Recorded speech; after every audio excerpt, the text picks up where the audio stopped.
Hi there. Are you ready for another demon story? Yes?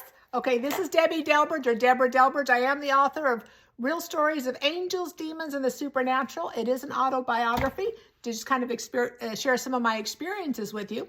The story I'm going to tell you right now happened in 1995. I had gone through a situation at a church I was in where I was shunned by a group of people and just kind of felt really ostracized and that kind of thing. And I had seen people that used to be my friends that I was close with at this conference. And there was one of the gals that I literally saw her pointing and laughing at me doing this. I'm like, oh, okay, whatever. So I didn't give it another thought. You know, that's on them. Well, about a week after that, I was sleeping, minding my own business, and I feel a claw grab my chin.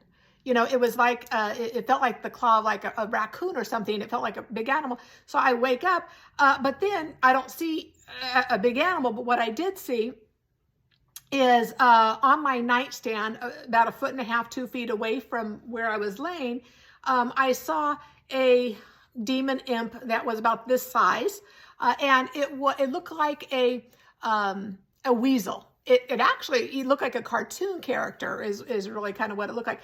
And even though it was nighttime and my regular lights were out, I had the hall light on that was beaming a lot of light. I had my alarm clock that had a lot of light coming from it.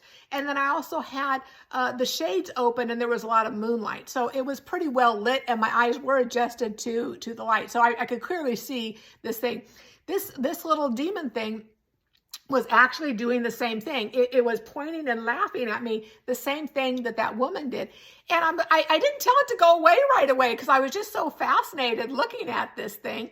You know, because how often do you get to see, you know, them in full color, what they look like? So this particular thing, it did look like a cartoon. It was like a weasel with the long body.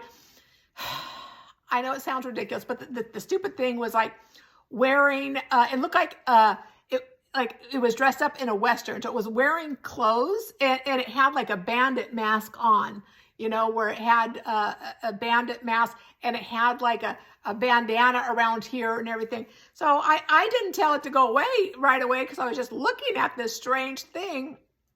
And, but finally, you know, it's seen that it's not having much of an effect on me. So after probably a full 30 or 40 seconds of doing that, it eventually just goes away because I just kept staring at it.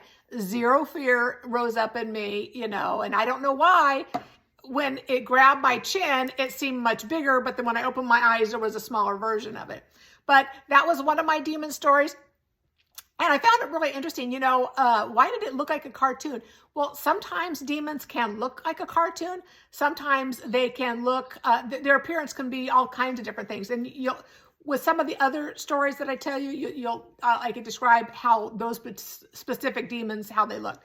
But anyway, that's one of my other demon stories. Stay tuned.